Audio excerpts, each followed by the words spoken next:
Hello everyone, कैसे हो आप सब। आशा करता हूँ सब बहुत अच्छे होंगे और आपकी दुआ से भी मैं भी बहुत अच्छी हूँ। और आपका आपके अपने चैनल सुदेश रोयला में भी बहुत बहुत स्वागत है। थोड़ी सी अटक जाती हूँ तो इग्नोर करना। और आज की शुरुआत कर रही हूँ भाई मैं सुबह की चाय से। सुबह उठते ही सबसे पहले मैंने झाड़ू लगा लिया। झाड़ू लगाने के बाद भी मैंने बना ली है चाय। ये मैंने अपनी और इनके लिए चाय डाल ली है और बाकी हैवी लवली और भानु की है, वो आएंगे तो वो पी लेंगे। और भी नहाना धोने के बाद और मंदिर की पूजा करने के बाद भी मैं आ गई हूँ ऊपर भी अपने सारे कपड़े लेकर, क्योंकि इस टाइम तक भी सभी नहा लिए हैं और ये कपड़े 2 दिन के हैं। क्योंकि धूप तो भी आजकल बिल्कुल भी नहीं आ रही है। अभी करूँ तो क्या करूँ, कपड़े सूखते ही नहीं है। और मुझे तो भाई रोज रोज कपड़े ये है कि भाई सूखे हुए होने चाहिए। ये होता है कई बार काम अगर ढंग का हो, कपड़े मैले ना हो तो चलो अगले दिन वो भी डाले, भी मजबूरी होती, सूखते नहीं है कपड़े। लेकिन भाई क्या करूं, इनका काम ऐसा है रेडी का। वो मिर्च मसाले के ऐसे दाग दगीले कपड़े हो जाते हैं, लवली के भी और इनके भी, तो वो धोने ही पड़ते हैं। और देखो सबसे ज्यादा मुश्किल धोने होती है जींस की जो पैंट होती है ना, इसकी भी जींस की जो जैकेट और पैंट, ये धोने तो भाई इतनी महाभारत होती है बहुत ही ज्यादा। अगर हम वैसे ही, मैं कई बार धोने की कोशिश करती हूँ ना, चलो भी मशीन ना लगाऊं, रोज से के भी हाथ से धो लूं, तो मेरी तो उंगलियां ही छिल जाती हैं। इतनी भाई सख्त उसकी भाई होती है जींस। और फिर रही सही कसरे चैन होती है, कई कई दो दो चार चार होती है। पहले तो जेब में भी होती थी, खैर जेब में तो नहीं है, लेकिन फिर भी हाथ बिल्कुल छिल जाते हैं। और पानी आ ही नहीं रहा है। ये भाई मैंने अपनी टंकी का पानी सारी बाल्टियों में डाल लिया है और तसले में भी डाल लिया। एक साइड में देखो आप देख सकते हो कि मशीन लगी हुई है। ये मैंने सारे कपड़े एक बार में ही, जैसे होते ना घुमाने के बाद, बाहर निकाल के रख दिए हैं। जब तक भी मैं अपना और काम करती रही।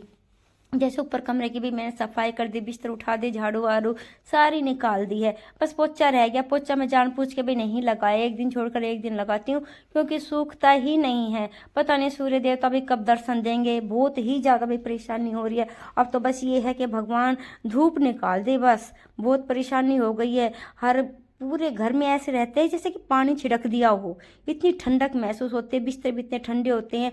अब तो भाई कमर में दर्द रहने लग गया है मेरे को तो। पर हाँ ये है कि बस ना तो ज़्यादा सर्दी होनी चाहिए और ना ज़्यादा गर्मी होनी चाहिए। और आप बताइए भी आपके इधर भी सूर्य देवता कैसे दर्शन दे रहे हैं और कैसे नहीं दे रहे हैं। मतलब कि मैं कई नाम तो भी दिमाग से फटाफट उतर ही जाते हैं। जैसे कि अब मैं फटाफट बोल रही हूँ तो दिमाग से वही स्किप हो रहे हैं। मैं जिन जिन की वीडियो देख रही हूँ ना भाई, सबकी जगह वहाँ पे भाई बहुत अच्छी धूप आई हुई है। लेकिन हमारे यहाँ पटौदी में तो पता नहीं क्या भाई, कहते हैं ना अकाल पड़ा हुआ है, धूप का आ ही नहीं रही है। और कपड़े इतने ज्यादा हो जाते हैं और मोटे हो जाते हैं ना ये, जैसे कि भी सर्दियों के तो बहुत मोटे मोटे कपड़े होते हैं। और गर्मियों का ये है कि अगर आप है ना रात को भी कपड़े धोओगे ना, हैं 2 घंटे में वो भी सूख जाते हैं। जब इंसान सूख जाते हैं वो तो खैर कपड़े हो जाते हैं बिल्कुल पापड़ जैसे हो जाते हैं। और यहाँ तो भाई बस पूछो, मैं तो इतने सर्दियों में तो महाभारत होते हैं कपड़े सूखने की।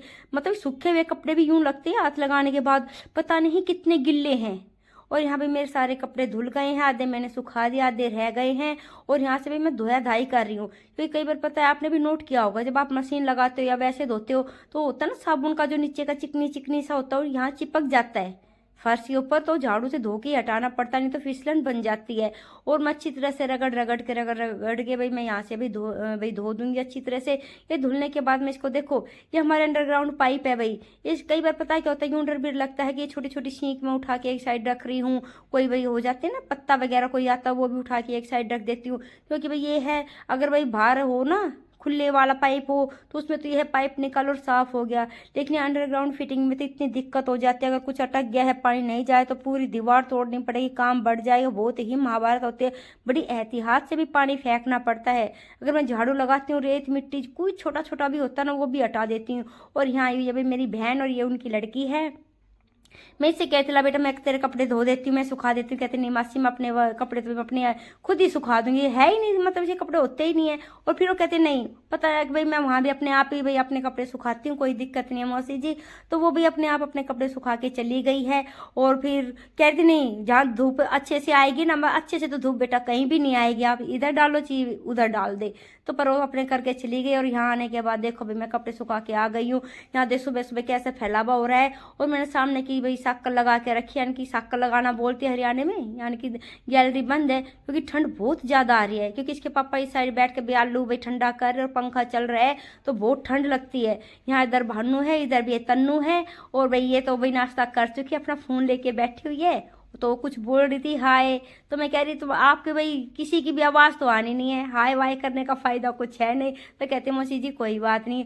और यहाँ भी इसकी मम्मी है, ये भाई नाश्ता बना रही थी। और 2-4 दिन तक काम भी बहुत ज़्यादा हो जाता, कोई मेहमान आता है। इस मेहमान के नवाजी के चक्कर में सच्ची बताऊं मैं किसी की भी वीडियो अच्छे से नहीं देख पा रही हूँ। मतलब अच्छे से तो देख रही हूँ, जो होता है टाइम पे जो देखना चाहिए वो नहीं देख पा रही। मैं इससे कह रही थी मैं अपनी शक्ल तो दिखा, इसने मना कर दी उंगली हिला के, कहती नहीं मैं अपनी शक्ल नहीं दिखाऊंगी। मैं चलो कोई बात नहीं। और यहाँ देखो भैया इधर मैं लेके आ गई हूँ अपना भाई मोबाइल, तो ये इधर भाई खाना के लिए भी टिक्की बना रही हैं। ये देखो ये टिक्की बना रहे हैं। तो मैं कह रही थी कि आप कुछ बोलो, तो कहते बोलना क्या है तेरे को, आवाज़ तो फिर भी हटानी है, पर फिर भी मैं बोल देता हूँ। आ जाओ भाई सब टिक्की खा ले, तो हमारा रोज़ का काम है। मैं चलो आपने बता दिया, इनको तो किसी को पता ही नहीं था कि हमारा रोज़ का काम है। और यहाँ देखो मौसम कैसा हो रहा है, यहाँ लगभग 11 बजे का टाइम हो रहा है। और देखो बिल्कुल भी धूप नहीं है, बिल्कुल भी नहीं है। सारे में ऐसा हो रहा है कि मतलब कि छाया छाया सी जैसे होती है ना, सावन बादल से घिर के आ जाती है, इस तरह का हो रहा है। और आतने वातने कुछ भी नहीं सूख रहा है भाई। और यहाँ देखो तसले में पानी रखा था, जब भी ठंडा हो जाता है फिर सिलेंडर बहुत धीरे धीरे चलना शुरू हो जाता है, उसको भी बार बार संभालना पड़ता है। और मैं यहाँ करने के बाद मैं अंदर आ गई हूँ कि अभी चलो अभी दोपहर को क्या बनाए। सुबह तो भाई चाय पराठे हो गई थी, तो फिर तन्नू कहने लगी मौसी जी आप है ना भाई पुलाव बना दो। उसको मेरे हाथ का पुलाव बहुत ही पसंद है, उसकी मम्मी को भी, क्योंकि मैं शुरू से ही है ना इसमें गाजर डालती हूँ, मटर डालती हूँ, तो देखो सभी डालते हैं, लेकिन मैं ना कद्दूकस करके गाजर भी इसमें डालती हूँ ना, तो बहुत ही टेस्टी चावल बनते हैं। कभी आप भी ट्राई करके ज़रूर देखना। और भाई मैं क्या बताऊं, मतलब कि ये है जब ये आ गए हैं ना, तो मैं इतनी लेट सबकी वीडियो देख पा रही हूँ, देखती सबकी हूँ, रिप्लाई भी नहीं टाइम पे कर पा रही हूँ। मैं ये है कि मैं कोई ये ना सोचे कि भाई आजकल भाई सुदेश भाई हमारा भी वीडियो देख नहीं रही है, हमारा ब्लॉग देख नहीं रही है। भाई मैं उन सबसे भी हाथ जोड़ के माफ़ी मांगती हूँ, मैं बहुत लेट हो जाती हूँ भाई सबका भाई रिप्लाई करने में, वीडियो देखने में। आप समझ सकते हो घर में अगर कोई मेहमान आया हुआ वो, तो भाई हम उनके सामने फ़ोन लेके नहीं बैठ सकते, उनको इग्नोर नहीं कर सकते, है कि नहीं। हम आप आपस में एक दूसरे को समझा सकते हैं कि भाई आप समझना कि भाई मैं आपका भी लोग भाई नहीं देख पा रही हूँ टाइम पे। 1-2 दिन की बात और है, उसके बाद तो भाई ये है कि मैं आप सबका रेगुलर टाइम पे वीडियो देख पाऊंगी, टाइम पे रिप्लाई कर पाऊंगी। अब भागती भागती मैं अपने भी शॉर्ट वीडियो बनाती हूँ। शॉर्ट वीडियो में आप सबको पता ही है, उसमें कोई ताम झाम करने की जरूरत होती नहीं, फ़ोन उठाया और भाई सामने से कुछ भी बोलना शुरू कर दिया, एडिट कर दिया, उसमें टाइम नहीं लगता, ज़्यादा टाइम लगता है किसी का रिप्लाई करने में और किसी के ब्लॉग देखने में। वो ये है कि जब मैं रात को अच्छी तरह फारिग हो जाती हूँ ना, 11 बजे तक भी मैंने सबकी वीडियो जरूर देखी है भाई, वॉच करी है। जब दिन में मुझे टाइम नहीं मिला ना, काम का भी ज़्यादा प्रेशर रहता है, कुछ तो हमारा काम है ही, फिर कुछ भाई ऐसे भी मेहमान नवाजी में भी अच्छा नहीं लगता किसी के सामने वो करो।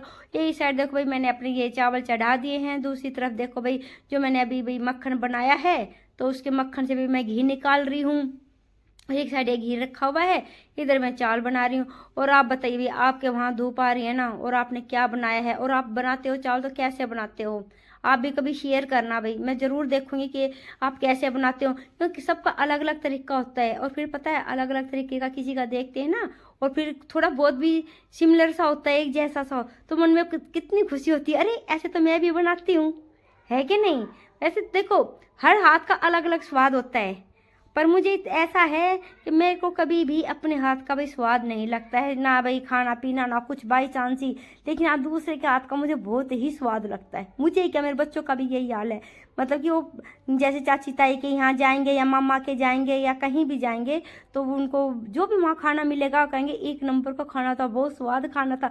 पता नहीं हमारे साथ ही ऐसा होता है या सबके साथ ही ऐसा होता है। मुझे लगता है हम अपने हाथ का तो रोज़ ही खाते हैं, लेकिन जब थोड़ा बहुत भी टेस्ट थोड़ा सा भी चेंज होता है ना, तो हमें अच्छा ही लगता है, होता भी अच्छा है। मैं ये नहीं कह रही वैसे अच्छा लगता है, होता भी अच्छा है। और यहाँ भी मेरा भाई चावल तो मैं चढ़ा के आ गई हूँ बाहर, ये टिक्की वगैरह इन्होंने बना दिए, बर्तन सारे बाहर रख दिए हैं। जो भी जिसमें ये आलू धो रहे थे ना, वो एक टप पानी का भरा हुआ है। मैं सोची ऐसे फेंकूंगी तो क्या फ़ायदा है, तो मैं उस साइड डाल देती हूँ इसको, ताकि भी नाली भी अच्छे से साफ़ हो जाए। नाली तो खैर नहीं है, सीवर पाइप है, तो उसमें अच्छे से पानी डाल दूंगी। और देखो भाई कितनी मिट्टी निकलती है। ये एक आलू है, इसको मैं उठा दूंगी, और एक साइड में बंदर के लिए ऊपर आते हैं ना, तो टीन के ऊपर डाल दूंगी, क्योंकि यही फिर वापस क्या डालना है, इस साइड आ गया है ये। और मैं अच्छी तरह भी इसको भाई टप को धो धा के इसको भरूंगी, फिर यहाँ से धोया धाई करूंगी। उसके बाद बच्चे कहने लगे मम्मी बाजार चलो बाजार चलो। अब आप समझ सकते हो, एक तो पहले ही टाइम की इतनी भी किल्लत है, क्योंकि सर्दी में काम बढ़ जाते हैं, लेकिन टाइम हमारे पास वो कब वो रहता है, ना भाई मतलब कि ना चाहते हुए भी ना इतना काम हो जाता है कि बस पूछो मत। पर बच्चे कहने लगे, तन्नू भी कहने लगी और भानु भी कहने लगी। तो इसी मौसी तो कह रही लगी कि भाई नहीं मैं तो नहीं जाऊंगी, मेरे तो थोड़ा सिर में दर्द है। क्योंकि आप समझ सकते हो सफर से बंदा आया हुआ हो तो भाई थोड़ा सा हो जाता, फिर दूसरी जगह पता है नींद भी नहीं आती है जल्दी सी। तो रात भर की फिर ऐसे इसी करवट बदल बदल के और खूब देर तक वे रात बात करते रहे। तो यही है कि नींद हो सकता पूरी नहीं हुई, कुछ सफ़र की थकान, कुछ भी बातें करते रात देर तक। तो इस वजह से तो मैं कहा ठीक है भाई हम ही चले जाएंगे। और यहाँ से भाई मैं देखो भाई धोया धाई कर रही हूँ अच्छे से और खूब पानी डाल डाल के। पहले तो भाई मैंने इसको भाई रेत वाली मिट्टी वाला वो जो पानी था ना वो छिड़क दिया, ताकि ये झाग वगैरह जो होते हैं ना, आलू उबलता है नहीं और छोले उबलते हैं तो उनका पानी हट जाए। और इधर भाई देखो बाजार के नाम से भानु भी मेरी हेल्प करवा रही है और तन्नू भाई वीडियो बनवा रही है। कहते नहीं मौसी जी हम फटाफट आपका काम करवा देंगे, लेकिन आपको भी हमारे साथ भी बाजार चलना होगा। मैं चलो भी ठीक है बाजार चलेंगे तुम्हारे साथ। तो ये दोनों लेके आई थी अपने लिए कॉफ़ी मग, होती है ना कॉफ़ी मग जो होते हैं वो लेके आई हैं अपने लिए। और भाई शूज़ वगैरह कई चीज़ बच्चे जो हैं जो देख रहे थे आजकल पोम पोम वाले बहुत अच्छी अच्छी कैप आई हुई है, हम तो बोलते भाई टोप्पा। आप बताना भी आप क्या बोलते हो जो सिर में कैप डालते हैं ना पोम पोम वाली होती है, इतना हमारे तो भाई हरियाणा में कहते हैं फुंदना लटक रहा है ऐसे बोलते हैं। लट्टू सा जो होता है बिल्कुल इतना भारी भरकम सा जो होता है ना, आजकल तो चुन्नियों पे भी आ गया है। तो भाई वो लेके आए हैं और यहाँ ये भानु करवा रही है। और भी सारे में धोया धाई के बाद भी सबसे लास्ट में मैं बैठ जाती हूँ बर्तन धोने के लिए। बर्तन धोने का भी मेरे बिल्कुल लास्ट काम होता है। और बर्तन धोने के बाद आज का है मतलब इस वीडियो में तो लास्ट काम है, नहीं तो भाई मैं बर्तन धोने के बाद सबसे बाद में जाती हूँ भी खाना बनाने के लिए। अब यह चाल तो मैं छोक के अब यह काम कर रही हूँ। यहाँ पता नहीं क्या बात होगी, तो ताली बजा के चिढ़ा रही थी। मुझे नहीं पता किसको बंदरों की वजह से किसी को कुछ कह रही थी क्या, मुझे खुद ध्यान नहीं है। क्योंकि मतलब इधर से भानु बोल रही है, उधर से उसकी मौसी मजाक कर रही है, इधर से भी तन्नू मजाक कर रही है।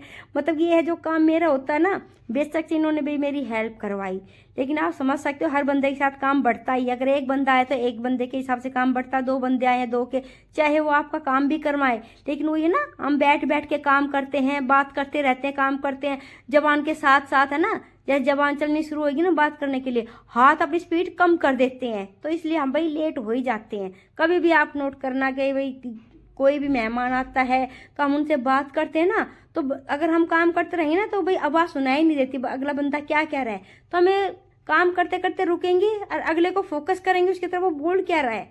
तो इस चक्कर में पता है क्या है, हर काम में भी लेट हो ही जाती है। दोनों तीनों ने मिलकर भी मेरा काम करवाया, उसके बाद भी मेरे को भी 1:30-2 बज गए थे। और भी अपनी वीडियो इतनी मतलब बनाई तो बहुत बड़ी थी मैंने, जो कल वीडियो डाली थी ना उसकी भी दीपावली की, जो 22 तारीख को दीपावली मनाई थी। लेकिन भाई वो सिर्फ मैंने 5 या 5.5 मिनट की ही डाल गई ना, मैं एडिट करने का टाइम ही नहीं था, वॉइस ओवर करने का टाइम ही नहीं था। और बार बार मेरी हंसी आ रही थी, कुछ भी बोल दे रहे थे, ओहो मौसी ऐसे बोल रही है, ओहो ये तो ऐसे बोल रही है, कोई कुछ क्या भी कुछ। तो भाई मैं बस फटाफट जो भी मेरे पास थी फटाफट वही वीडियो डाल दी। और अब बन गए भी मेरे चावल, आप आ जाइए। ये देखो भी गर्मा गर्म चावल है। अगर आपको मेरी वीडियो पसंद आए तो प्लीज़ लाइक शेयर और सब्सक्राइब जरूर करना, और कोई गलती हो तो माफ़ करना। आजकल